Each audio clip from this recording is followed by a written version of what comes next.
ओम नमो Narayan channel प्रस्तुत करता है श्रीमद् भागवत महापुराण के अध्यायों का सरल हिंदी रूपांतरण। आइए सुनते हैं।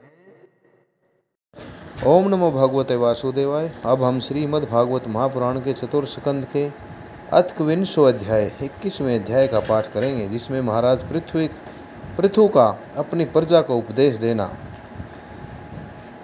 श्री मैत्रेय जी कहते हैं, विदुर जी, उस समय महाराज पृथु का नगर सर्वत्र मोतियों की लड़ियों, फूलों की मालाओं, रंग बिरंगे वस्त्रों, सोने के दरवाजों और अत्यंत सुगंधित धूपों से सुशोभित था।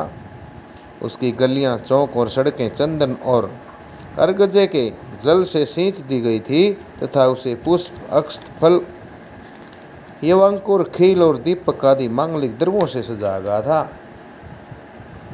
वह ठोर ठोर पर रखे हुए फल फूल के गुच्छों से, केलों के खंभों और सुपारी के पौधों से बड़ा ही मनोहर जान पड़ता था तथा सब और आम आदि वृक्षों के नए पत्तों की वंदनवारों से विभूषित था। जब महाराज ने नगर में प्रवेश किया, तब दीपक, उपहार और अनेक प्रकार की मांगलिक सामग्री लिए हुए प्रजाजनों ने तथा मनोहर कुंडलों से सुशोभित सुंदरी कन्याओं ने उनकी अगवानी की। शंख और दुदुम्बी आदि बाजे बजने लगे। ऋत्विजगण वे ध्वनि करने लगे। वंदी जनों ने स्तुति गान आरंभ कर दिया। यह सब देख और सुनकर भी उन्हें किसी प्रकार का अहंकार नहीं हुआ। इस प्रकार वीरवर पृथु ने राजमहल में प्रवेश किया। मार्ग में जहाँ तहाँ पुरवासियों और देशवासियों ने उनका अभिवंदन किया। परम यशस्वी महाराज ने भी उन्हें प्रसन्नतापूर्वक अभीष्ट वर देकर संतुष्ट किया। महाराज पृथु महापुरुष तथा सभी के पूजनीय थे। उन्होंने इसी प्रकार के अनेकों उदार कर्म करते हुए पृथ्वी का शासन किया और अंत में अपने विपुल यश का विस्तार कर भगवान का परम पद प्राप्त किया।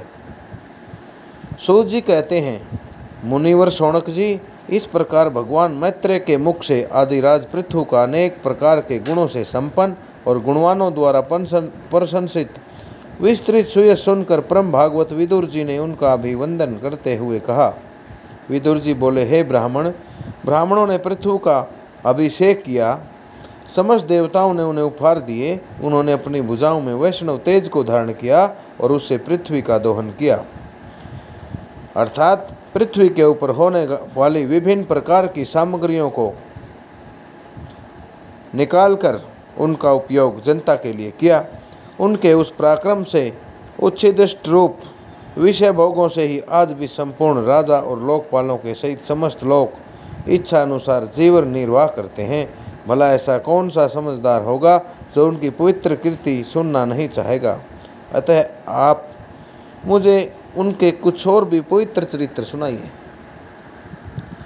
मैत्रेय जी ने कहा, विदुर जी, महाराज पृथु गंगा और यमुना के बीच के देश में निवास कर अपने पुण्य कर्मों के अक्षय की इच्छा से, अर्थात पुण्य कर्मों के नष्ट हो जाने की इच्छा से प्रारब्धवश प्राप्त हुए भोगों को ही भोगते थे। ब्राह्मण वंश और भगवान के संबंधी विष्णु भक्तों को छोड़कर उनका सातों द्वीपों के सभी पुरुषों पर अखंड और अबाध शासन था। एक बार उन्होंने एक महास्तर की दीक्षा ली।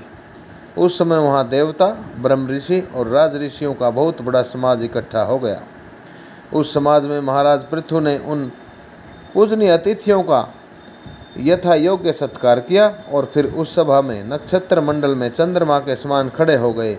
उनका शरीर ऊंचा, भुजाएं भरी और विशाल, रंग गोरा, नेत्र कमल के समान सुंदर और अरुण वर्ण, नासिका सुघड़, मुख मनोहर, स्वरूप सौम्य, कंधे ऊंचे और मुस्कान से युक्त, दंत पंक्ति सुंदर थी। उनकी छाती चौड़ी, कमर का पिछला भाग सथुल और उधर पीपल के पत्ते के समान सुडौल तथा बल पड़े हुए होने से और भी सुंदर जान पड़ता था। नाभि भंवर के समान गंभीर थी। शरीर तेजस्वी था। जंघाएं सोने के समान दैदीप्यमान थी और पैरों के पंजे उभरे हुए थे। उनके बाल बारीक, घुंघराले, काले और चिकने थे। गर्दन शंख के समान उतार चढ़ाव वाली तथा रेखाओं से युक्त थी और वे उत्तम बहुमूल्य धोती पहने और वैसी ही चादर ओढ़े थे। दीक्षा के नियम के अनुसार उन्होंने समस्त आभूषण उतार दिए थे। इसी से उनके शरीर के अंग प्रत्यंग की शोभा अपने स्वाभाविक रूप में स्पष्ट झलक रही थी। वे शरीर पर कृष्ण मृग का चर्म, अर्थात काले मृग का चरम और हाथों में कुशा धारण किए हुए थे। इससे उनके शरीर की शोभा और भी बढ़ गई थी। वे अपने सारे नित्य क्रम यथाविधि संपन्न कर चुके थे। राजा पृथु ने मानो सारी सभा को हर्ष से सराबोर करते हुए अपने शीतल एवं स्नेहपूर्ण नेत्रों से चारों ओर देखा और फिर अपना भाषण शुरू किया। उनका भाषण अत्यंत सुंदर, विचित्र, पदों से युक्त, स्पष्ट, मधुर, गंभीर और निशंक था। मानो उस समय वे सबका उपकार करने के लिए अपने अनुभव का ही अनुवाद कर रहे हैं। राजा पृथु ने कहा, सज्जनों, आपका कल्याण हो। आप महानुभाव जो यहाँ पधारे हैं, मेरी प्रार्थना सुने। जिज्ञासु पुरुषों को चाहिए, अर्थात जिन्हें जानने की इच्छा है, उनको चाहिए कि संत समाज में अपने निश्चय का निवेदन करें। इस लोक में मुझे प्रजाजनों का शासन, उनकी रक्षा, उनकी आजीविका का प्रबंध और अलग अलग अपनी मर्यादा में रखने के लिए राजा बना गया। अतः इनका यथावत पालन करने से मुझे उन्हीं मनोरथ पूर्ण करने वाले लोगों की प्राप्ति होनी चाहिए जो वेदवादी मुनियों के मत के अनुसार संपूर्ण कर्मों के साक्षी श्री हरि के प्रसन्न होने पर मिलते हैं। जो राजा प्रजा को धर्म मार्ग की शिक्षा न देकर केवल उससे कर ही वसूलने में लगा रहता है, वह केवल प्रजा के पाप का ही भागी होता है और अपने ऐश्वर्य से हाथ धो बैठता है। अतः प्रिय प्रजाजनों, अपने इस राजा का परलोक में हित करने के लिए आप लोग आपस में दोष दृष्टि छोड़कर हृदय से भगवान को याद करते हुए अपने अपने कर्तव्य का पालन करते रहिए, क्योंकि आपका स्वार्थ भी इसी में है और इस प्रकार मुझ पर भी आपकी बड़ी कृपा होगी। शुद्ध चित्त देवता, पितर और महर्षिगण, आप भी मेरी इस प्रार्थना का अनुमोदन कीजिए, अर्थात इस प्रार्थना का समर्थन कीजिए, क्योंकि कोई भी कर्म हो, मरने के अनंतर उसके कर्ता, उपदेष्टा और समर्थक को उसका समान फल मिलता है। माननीय सज्जनों, किन्हीं श्रेष्ठ महानुभावों के मत में तो कर्मों का फल देने वाले भगवान यज्ञपति ही हैं, क्योंकि इहलोक और परलोक दोनों ही जगह कोई कोई शरीर बड़े तेजों में देखे जाते हैं। मनु, उत्तानपाद, महीपति ध्रुव, राजऋषि प्रियवत, हमारे दादा अंग और ब्रह्मा शिव और प्रहलाद, बलि और इसी कोटि के अन्य अन्य महानुभावों के मत में तो धर्म, अर्थ, काम, मोक्ष रूप चतुर्वर्ग अर्थात 4 वर्ग तथा स्वर्ग और अपवर्ग के अधीन रहने वाले नियामक कर्म फल दाता रूप से भगवान गदाधर की आवश्यकता है ही। इस विषय में तो केवल मृत्यु के दोहित्र वेन अर्थात मृत्यु के दोहते वेन आदि कुछ सोचनीय और धर्म से विमुख हुए लोगों का ही मतभेद हो सकता है, अतः इसका कोई विशेष महत्व नहीं हो सकता। जिनके चरण कमलों की सेवा के लिए लगातार बढ़ने वाली अभिलाषा, उन्हीं के चरण नख से निकली हुई गंगा जी के समान संसार ताप से संतप्त जीवों के समस्त जन्मों के संचित मनोमल को तत्काल नष्ट कर देती है। जिनके चरण तल का आश्रय लेने वाला पुरुष सब प्रकार के मानसिक दोषों को धो डालता है तथा वैराग्य और तत्व साक्षात्कार रूप बल पाकर फिर इस दुख में संसार चक्र में नहीं पड़ता, और जिनके चरण कमल सब प्रकार की इच्छाओं को पूर्ण करने वाले हैं, उन प्रभु को आप लोग अपनी अपनी आजीविका के उपयोगी वर्ण, आश्रम, उचित अध्यापन आदि कर्मों तथा ध्यान, प्रार्थना, पूजा आदि मानसिक, वाचिक और शारीरिक क्रियाओं के द्वारा भजें। हृदय में किसी प्रकार का कपट न रखें तथा यह निश्चय रखें कि हमें अपने अपने अधिकार के अनुसार इसका फल अवश्य प्राप्त होगा।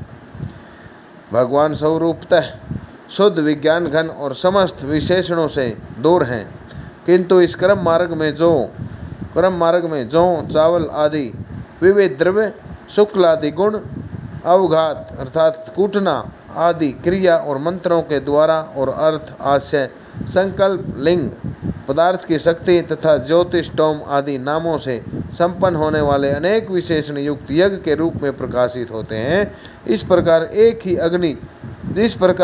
ही अग्नि भिन्न भिन्न लकड़ियों में उन्हीं के आकार आदि के अनुरूप भासती है, दिखाई देती है, जलती रहती है, उसी प्रकार वे सर्वव्यापक प्रभु परमानंद स्वरूप होते हुए भी प्रकृति, काल, वासना और अदृष्ट से उत्पन्न हुए शरीर में विषय आकार बनी हुई बुद्धि में स्थित होकर उन यज्ञ आदि क्रियाओं के फल रूप से अनेक प्रकार से के जान पड़ते हैं। अहो, इस पृथ्वी तल पर मेरे जो प्रजाजन यज्ञ भोक्ताओं के अधीश्वर सर्वगुण श्री हरि का एक निष्ठ भाव से अपने अपने धर्मों के द्वारा लगातार पूजन करते हैं, वे मुझ पर बड़ी कृपा करते हैं। सहनशीलता, तपस्या और ज्ञान, इन विशिष्ट विभूतियों के कारण वैष्णव और ब्राह्मणों के वंश स्वभावतः ही उज्ज्वल होते हैं। उन पर राजकुल का तेज, धन, ऐश्वर्य आदि समृद्धियों के कारण अपना प्रभाव न डाले।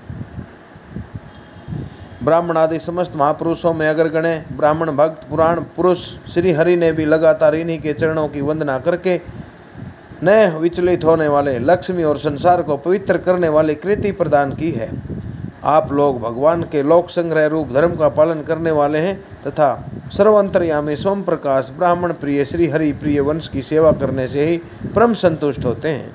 अतः आप सभी को सब प्रकार से विनयपूर्वक ब्राह्मण कुल की सेवा करनी चाहिए। इनकी लगातार सेवा करने से शीघ्र ही चित्त शुद्ध हो जाने के कारण मनुष्य स्वयं ही ज्ञान और अभ्यास आदि के बिना ही परम शांति रूप मोक्ष प्राप्त कर लेता है। अतः लोक में इन ब्राह्मणों से बढ़कर दूसरा कौन है जो भविष्य भोजी देवताओं का मुख हो सके। उपनिषदों के ज्ञान परक वचन एकमात्र जिनमें ही गतार्थ होते हैं, वे भगवान अनंत इंद्र आदि यज्ञ देवताओं के नाम से तत्व ज्ञानियों द्वारा ब्राह्मणों के मुख में श्रद्धापूर्वक हवन किए हुए पदार्थ को जैसे चाव से ग्रहण करते हैं, वैसे चेतना शून्य अग्नि में होम द्वारा द्रव्य को नहीं ग्रहण करते। सभ्यगण जिस प्रकार साफ शीशे में प्रतिबिंब का भान होता है, उसी प्रकार जिससे इस संपूर्ण प्रपंच का ठीक ठीक ज्ञान होता है, उस नित्य शुद्ध और सनातन ब्रह्मा अर्थात वेद को जो परम तत्व की उपलब्धि के लिए श्रद्धा, तप, मंगल में आचरण, स्वाध्याय विरोधी वार्तालाप के त्याग तथा संयम और समाधि के अभ्यास द्वारा धारण करते हैं, उन ब्राह्मणों के चरण कमलों की धूलि को मैं आयुर पर्यंत अपने मुकुट पर धारण करूं, क्योंकि उसे सदा सिर पर चढ़ाते रहने से मनुष्य के सारे पाप तत्काल नष्ट हो जाते हैं और संपूर्ण गुण उसकी सेवा करने लगते हैं। उस गुणवानशील संपन्न कृतज्ञ और गुरुजनों की सेवा करने वाले पुरुष के पास सारी संपदाएं अपने आप आ जाती हैं। अतः मेरी तो यही इच्छा है कि ब्राह्मण कुल, गौ वंश और भक्तों के सहित श्री भगवान मुझ पर सदा प्रसन्न रहें। श्री मैत्रेय ऋषि जी कहते हैं, महाराज पृथु का यह भाषण सुनकर देवता, पितृ और ब्राह्मण आदि सभी साधुजन बड़े प्रसन्न हुए और साधु साधु यों कहकर उनकी प्रशंसा करने लगे। उन्होंने कहा, पुत्र के द्वारा पिता पुण्य लोकों को प्राप्त कर लेता है, अर्थात पुत्र के किए हुए कर्मों से पिता पुण्य लोकों को प्राप्त कर लेता है। यह श्रुति सही है। पापी वेन ब्राह्मणों के शाप से तो मारा गया था, फिर भी इनके पुण्य बल से उसका नरक से निस्तार हो गया, अर्थात नरक से पीछा छूट गया था। इसी प्रकार हिरण्यकश्यपु भी भगवान की निंदा करने के कारण नरकों में गिरने वाला ही था। ये अपने पुत्र प्रहलाद के प्रभाव से, पुत्र प्रहलाद के कर्मों से उन्हें पार कर गया। वीरवर पृथु जी, आप तो पृथ्वी के पिता ही हैं और सब लोकों में एकमात्र स्वामी श्री हरि में ही आपकी ऐसी न विचलित होने वाली भक्ति है। इसलिए आप अनंत अर्थात बहुत वर्षों तक, अनंत वर्षों तक जीवित रहें। आपका सुयश बड़ा पवित्र है। आप उदार कृति ब्रह्मण्य देव श्री हरि की कथाओं का प्रचार करते हैं। हमारा सौभाग्य है आज आपको अपने स्वामी के रूप में पाकर हम अपने को भगवान के ही राज्य में समझते हैं। हे स्वामी, अपने आश्रितों को इस प्रकार का श्रेष्ठ उपदेश देना आपके लिए कोई आश्चर्य की बात नहीं है, क्योंकि अपनी प्रजा के ऊपर प्रेम रखना तो करुणा में महापुरुषों का स्वभाव ही होता है। हम लोग प्रारब्धवश विवेकहीन होकर, हम लोग अपने पुराने कर्मों के प्रारब्धवश अधीन होकर, अज्ञानी होकर संसार आरण्य में अर्थात संसार रूपी वन में भटक रहे हैं। सो प्रभु, आज आपने हमें इस अज्ञान अंधकार के पार पहुंचा दिया। आप शुद्ध सत्यों में परम पुरुष हैं, जो ब्राह्मण जाति में प्रविष्ट होकर अक्षत्रियों की और अक्षत्रिय जाति में प्रविष्ट होकर ब्राह्मणों की तथा दोनों जातियों में प्रतिष्ठित होकर सारे जगत की रक्षा करते हैं। हमारा आपको नमस्कार है। इस प्रकार श्रीमद् भागवत महापुराण की परमहंस्याम संहिताम चतुर्स्कंद के अंतर्गत 21वां 120वां अध्याय आप सभी भक्तजनों द्वारा श्रवित किया गया। ओम नमो नारायण चैनल एक पूर्ण रूप से सनातन चैनल है। कृपया इस चैनल को अवश्य सब्सक्राइब करें तथा इन भगवत श्रीमद्भागवत महापुराण की पुण्यमयी कथाओं को आगे से आगे शेयर करके पुण्य के भागी बने। इन्हीं शब्दों के साथ नरेंद्र कौशिक का आप सभी को बारंबार ओम नमो भगवते वासुदेवाय, ओम नमो भगवते वासुदेवाय, ओम नमो भगवते वासुदेवाय।